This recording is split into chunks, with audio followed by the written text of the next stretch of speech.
The next thing for you to consider when we talk about creating diverse income streams for your retirement is naturally what is going to be your sustainable withdrawal strategy. Sustainability is the name of the game in retirement.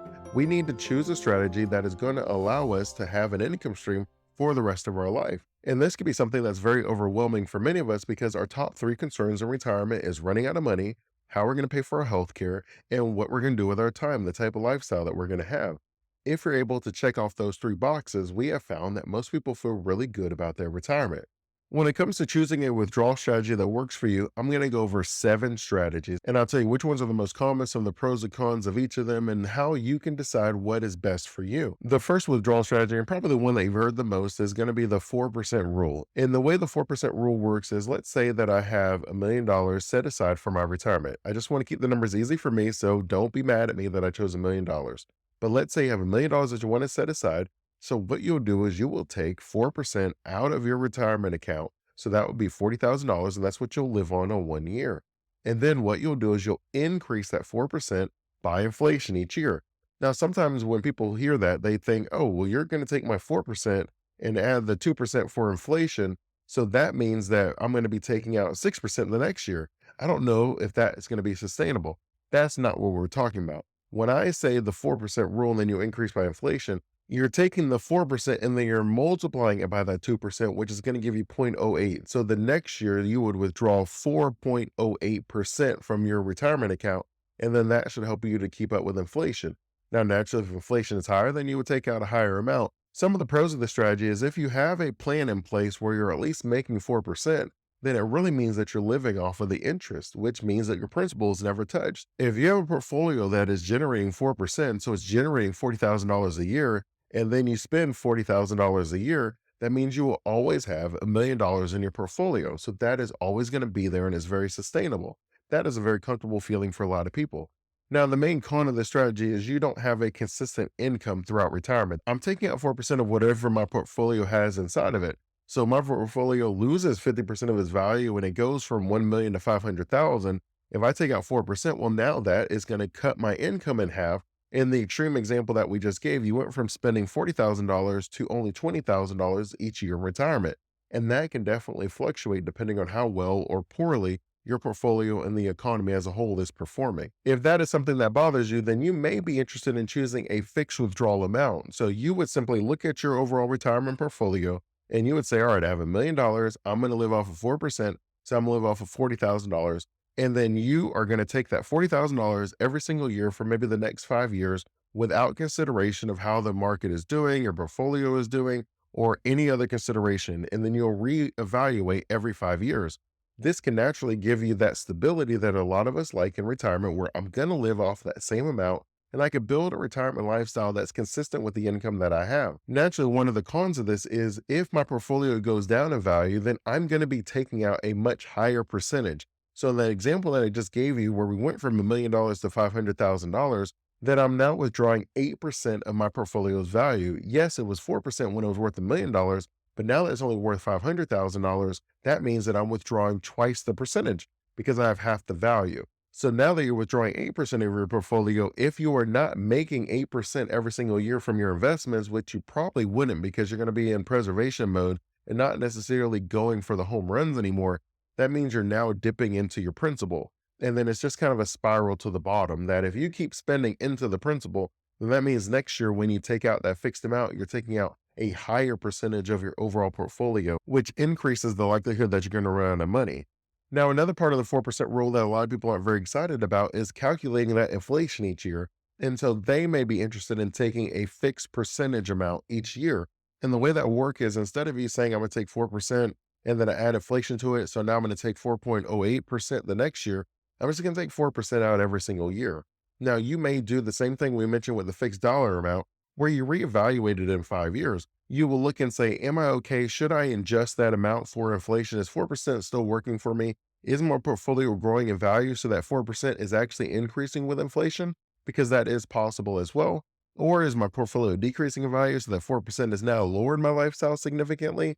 Or has everything kind of stayed the same, but inflation has really kicked my butt?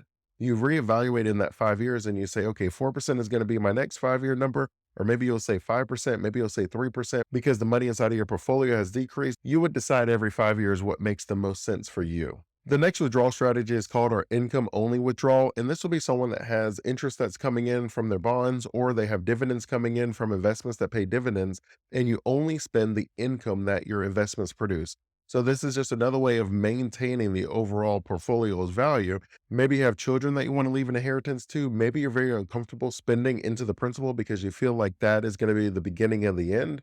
Whatever your concern is, if you're only spending the income, then you know that you still have the overall value of your portfolio. Now, one of the beautiful things about income producing assets is it doesn't have to focus solely on investments in the stock market. While I think the stock market is a great place to start your investments because you're normally going to outpace inflation, it's normally going to be better than having your money in a savings account. It doesn't mean that you have to keep your money there forever. You could also diversify into real estate, and then the real estate is an income producing asset. You receive rental income every single month from your real estate property as long as you have a tenant living inside of it.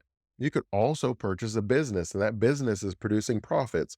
Well, if you're only living off a percentage of the profits of the business, that is an income producing asset.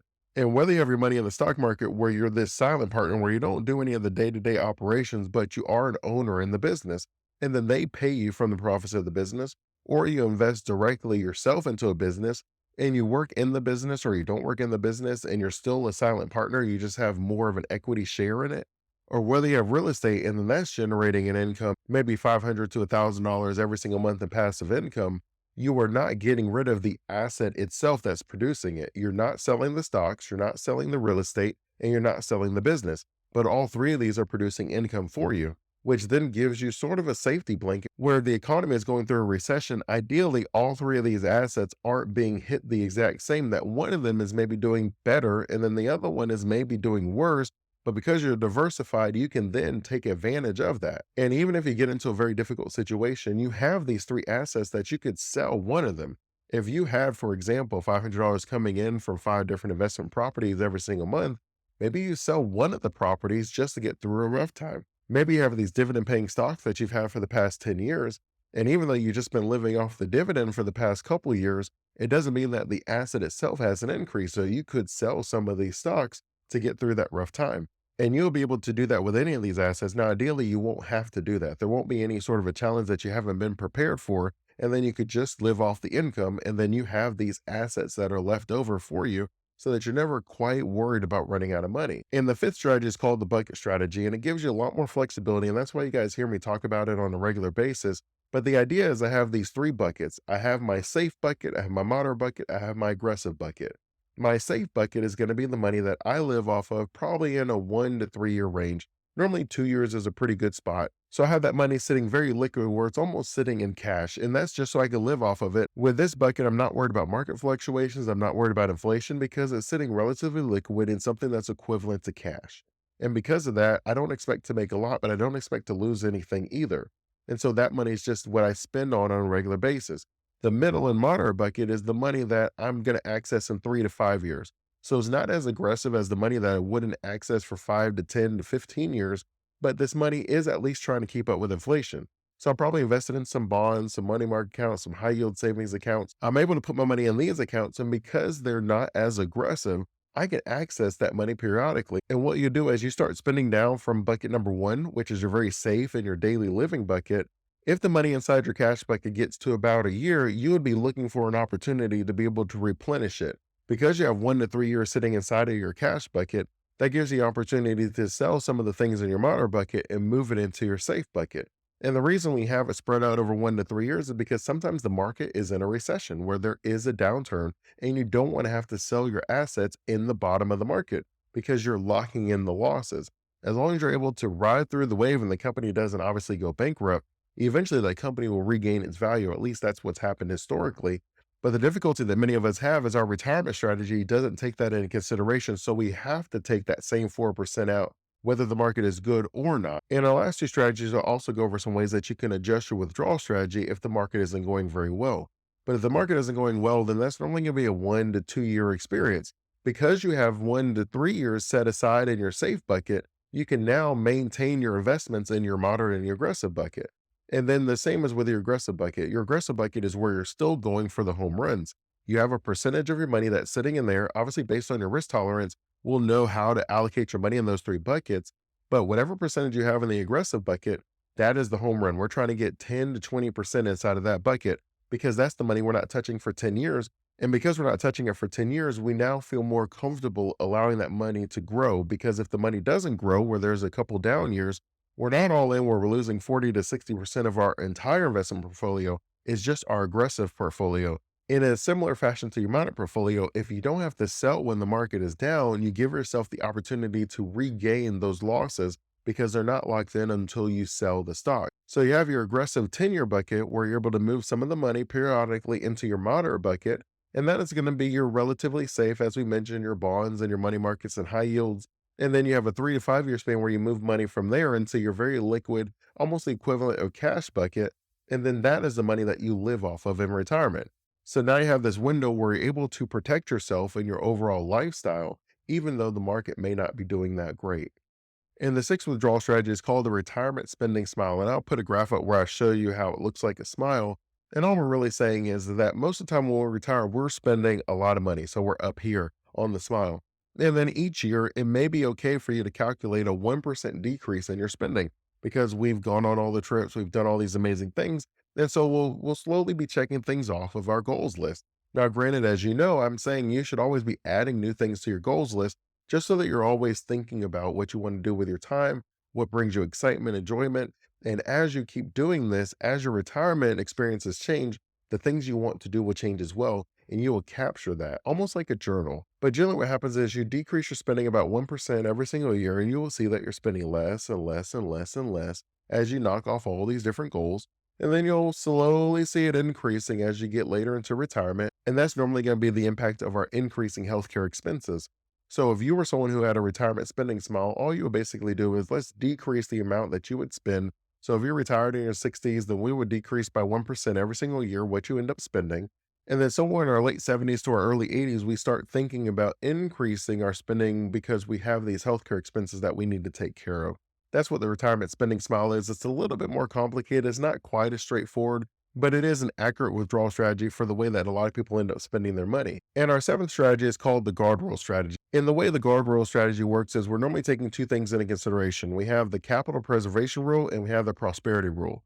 So in the capital preservation rule, what we're saying is before 80 years old, if your withdrawal rate is 20% greater than your initial withdrawal rate, so whatever your withdrawal rate was that first year, if it's 20% greater, then we would reduce our spending by 10%. It's just making sure that if there's a point in time that the market is going really well, that you're not overspending, that you're not spending a significant amount of your money where you're maintaining a certain guardrail where you're never too high and you're never too low. So that is why we call it capital preservation. The market is going well, but you're not going to take advantage of all of the growth of the market. You're going to just only increase your spending by 10%. The idea is there's probably not that much more that you would do within your retirement lifestyle to where you need a 20% bump in your income, but at least enjoy some of the gains because why not? And then the prosperity rule works in the opposite is anytime before 80, if the withdrawal rate is 20% lower than the initial withdrawal rate, then I would increase spending by 10%. So it's kind of that same idea. If that initial retirement year is your ideal retirement lifestyle, I don't necessarily need to increase too much because I'm already enjoying my retirement. And the guardrails will keep you from spending too much in the good times, and it'll also keep you from spending too little in the less than stellar time. Well, that'll do it for today's video. Be on the lookout for the next video in the series. If you are someone who's planning on retiring in the next 5 years and want help feeling happy and not worried about it, don't worry, we got you. I invite you to go to obsidianwisdom.com/wealthy. I'll put a link in the show notes to learn more. Until next time, stay safe and enjoy life.